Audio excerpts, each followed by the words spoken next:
Pryde's Picks is spoiler heavy and full of crude language. I swear like a sailor, and Lockheed's no better.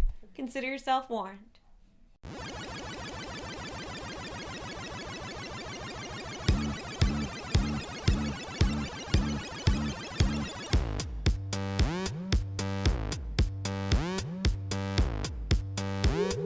Hey everyone, it's April 9th, and I'm here with this week's Pryde's Picks.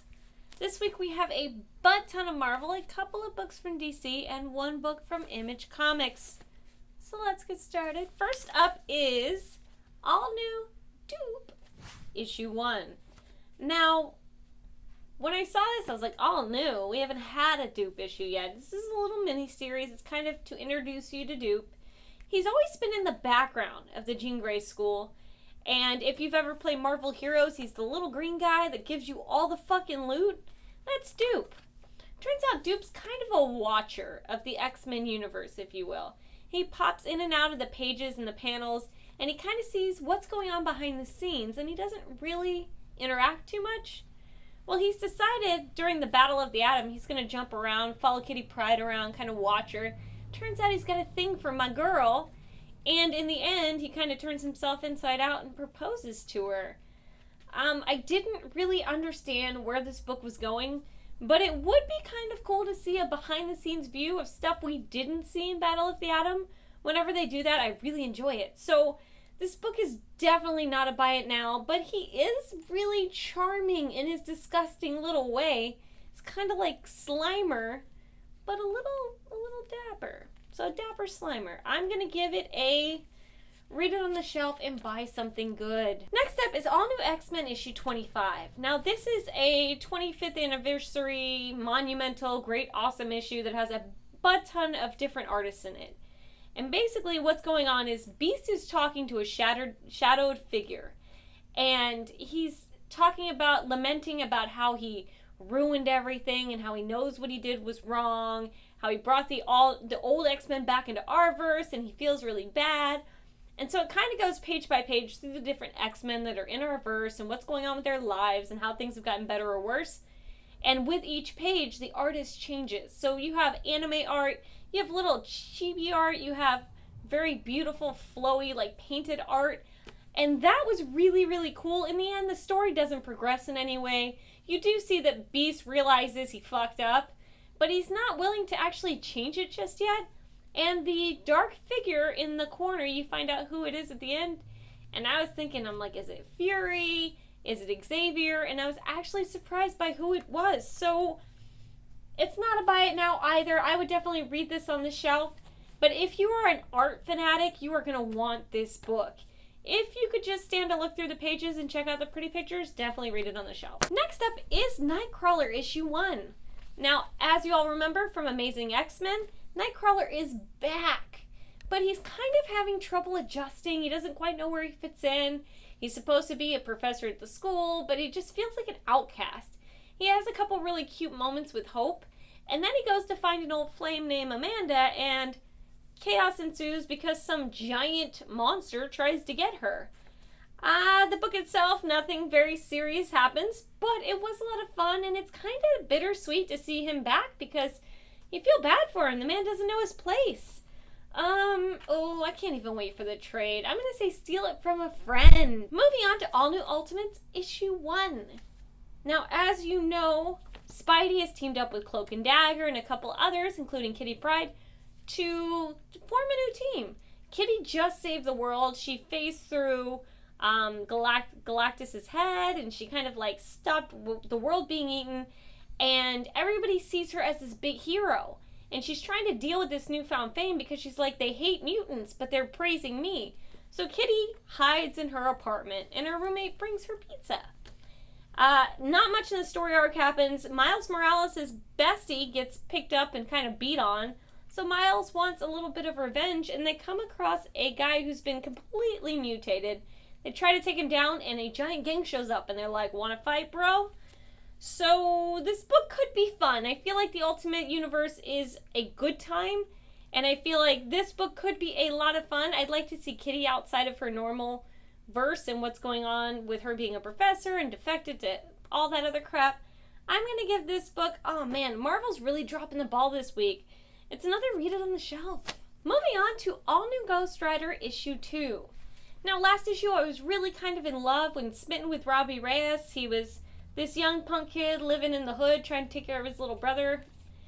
This issue, I was less in love with what's going on. I feel like the writers are doing this over-the-top essay, what's up bro kind of thing, and it feels like what a SNL skit would be of what like a hood is like and what the ghetto is like and what a Hispanic gang is like, and it just felt a little too over the top for me to eat. I feel like it needs to be a little dumbed down and a little more normal. It felt a little too much. But minus that, I mean, I still like Robbie, I still like his little brother, and I like where the story's going. It's a different twist on Ghost Rider, and I can get behind that. But it is another, no, I'm going to say wait for the, no, not even wait for the trade. I don't even know what to give this book. I don't want to piss on it, but I don't even want to read it on the shelf. Can I just say skip it? Skip it. Wrapping up Marvel this week is Iron Fist #1. Now, the great thing about this book is that it is written by and drawn by the same gentleman. His name is, I'm going to butcher it, Kyle Andrews. And this guy, at the end of the book, actually tells a story of how he picked up his first comic and he loved that the writer and the artist were the same, and that he's realized nowadays that comic books are split up amongst 5 different people, and it kind of loses that continuity, that full, like, fledged flavor that you get from coming from one source. So Iron Fist is actually like his baby. He let someone else color it, but he even did the cover. So the art is, it's pretty good art. It's not my cup of tea, but it's a unique style that I haven't seen in a while. Basically, this issue tells the backstory of Iron Fist as a kid and what he went through and what he went through with his family, and it's juxtaposed with him fighting ninjas in today's world. Not too much is revealed, minus his troubled childhood, but I feel really connected to the fact that an artist and a writer are the same, and how he wants to put his stamp on Iron Fist, and he really believes in the character, that I'm definitely going to recommend you guys should pick it up, because this guy is definitely putting his heart and soul into it, and you can see it in the pages. I'm going to give it a, you know what, buy it now. Marvel, you'll get one this week. Moving on to DC Comics, we have Batman Eternal. Now, DC has this new story arc coming out, and they've decided they're not going to make you wait 2 weeks or a month for each issue. They're releasing it weekly. And I have to say, when the book is that good and it's that exciting, it is really good to finally get somebody that understands it and says, we're going to give it to you every week, you don't have to wait for it. That being said, this book starts out with Bruce Wayne basically tied up and somebody antagonizing him. The world is on fire, and they're like, you did this, motherfucker. And then it cuts to now, and Batman's fighting this Professor Pig, and not much usual. It's like the usual bad guy scene. He's rescuing children from bad guys, and then Commissioner Gordon shows up to help him out, and when he does, he sees one of the bad guys take off, and he follows him, and he shoots at the guy, because the guy has a gun in his hand, and Gordon's just protecting himself. Turns out he shoots this power grid.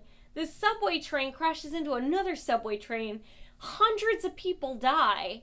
And the surveillance cams show that that guy wasn't actually holding a gun. So now, Commissioner Gordon is being arrested. And basically, he is going to be on trial for, I don't know how he saw the gun and didn't see. You actually aren't supposed to know what's going on. But the fact that Gordon is a villain, or could be a villain, or villainized in this arc is exciting. I'm going to give it a buy it now. Batman Eternal. Moving on to Superman Wonder Woman issue 7. Now, as you all remember, in 6, the issue wrapped up with them beating Zod and Feora and basically letting off a nuclear bomb. And Supes wraps Wonder Woman in his cape and hopes for the best. She wakes up. She is, like, sick from radiation. And Supes is like a skull with hair. And he's protecting her. This giant monster shows up, this force, tries to take him out. Supes delays it, kind of kills him, sets him off, like, doesn't stop him completely, but kind of, like, buys some time. And they fly up into the clouds so he can hopefully regenerate. But he is sick. So he goes off to the fortress. Wonder Woman goes off to her buddy to heal her. And And the whole time it's kind of emo because in the background they're talking about how he said he loved her and she kind of never said anything back. He's like, but I said I loved her. And then she's like, we should talk about this, but I don't know what to say. And there's like 7 pages of this tripe. It's like watching a soap opera, a telenovela bullshit. But I'm kind of a sucker for Supes and Wonder Woman hooking up. In the end, they end up going to a dance club and dancing out all their issues. And the bouncer's like, hey, guy, she's never brought a guy here before. You should feel special. And then Clark feels like the fucking man. Meanwhile, something vicious comes up from the ocean, and Clark's like, oh, the world's cool for now. We averted the apocalypse. And he's like, how bad could it get? And then this giant monster comes out of the ocean, and shit's about to get real. I don't know. As much as I hated the emo shit, I kind of ate it up. So if you have a vagina, you'll probably like it. If not, I would say read it on the shelf and buy Batman. Moving on to Superboy issue 30. Now, Superboy's evil, and he has been, like, preoccupied with killing metas. Except that he's really sick, and I guess all his time jumping is just not good for his genes and his physiology. And he ends up, like, passed out. And these humans find him, and they start taking care of him, and they have this facility where they can, like, monitor him and care for him. And they all have, like, superhero names-ish, even though they're just humans. But he feels like he can trust them, so he's basically letting his guard down and letting them do whatever they want to try to figure out what's going on with him. And I'm not sure... He's kind of evil, so I'm not sure his limits before he stops trusting these humans, and I think that's what you're supposed to feel. Kind of uneasy, like, is he just gonna snap? I wasn't entirely moved by this book. I'm gonna say piss on it. Let's wrap up this week with The Walking Dead issue 125. Now, this is 11 of 12 for the All Out War story arc, and I have to say that Robert Kirkman has no testicles. He set himself up to be a man and do what needs to be done at 125 issues into this series, and he pussed the fuck out. He's got one more issue to kill Rick Grimes, or I'm gonna fucking riot. Oh, how convenient. Last issue he had a little bit of a fever, wasn't feeling so good. This issue he feels great, and everybody else is dying from zombie guts in their fucking arrows. Fuck Rick. Fuck Kirkman. There was a cool moment in the end when Rick and Negan actually bonded, and then Rick fucked that shit up too. I will not ruin the end of this book for you. The end had a surprise moment, but I just want to say that Robert Kirkman has no balls, and even though I want to give this a buy it now or a wait for the trade, this issue, I'm sorry, I'm going to put on the ground and shit on it as soon as I'm done recording this, because this is the issue for me where Kirkman sold the fuck out. I'm going to wrap up this week by saying I apologize for last week not doing a Pryde Picks. My dog was very sick and I was so distraught. I couldn't even keep a straight face just to be able to put a camera on and put some makeup on without bawling my eyes out, but she is feeling better. And in lieu of Pryde Picks, I did release a video with Lisa Foyles on The Escapist called The Top 5 Worst Superhero Movies. And if you think you have a better list, leave it in the freaking comments. But I know I'm right. If you haven't seen it, go to theescapist.com, find the Lisa Foyles gallery, and it's the last one. It's fucking amazing. It's really adorable and probably one of the coolest things I've ever gotten to do on the internet ever, because she's my #1 fangirl crush. I fucking love Lisa. And last but not least, I am working with this amazing Kickstarter. It's called Welcome to Tate's. It is at my local comic book shop. My friend Larry White is releasing all the villains of the Marvel and DC universe into our world, and we have to figure out how to send them back. He has Dr. Doom being his roommate / bestie, and somehow I get roped into being a Tate's employee myself. I feel like my awful acting is going to ruin everything, but you should check out the Kickstarter. Donate $5. It would mean the world to me. If you donate more, we have really good perks, and coming about a week or so, we have 8-Bit Evolution.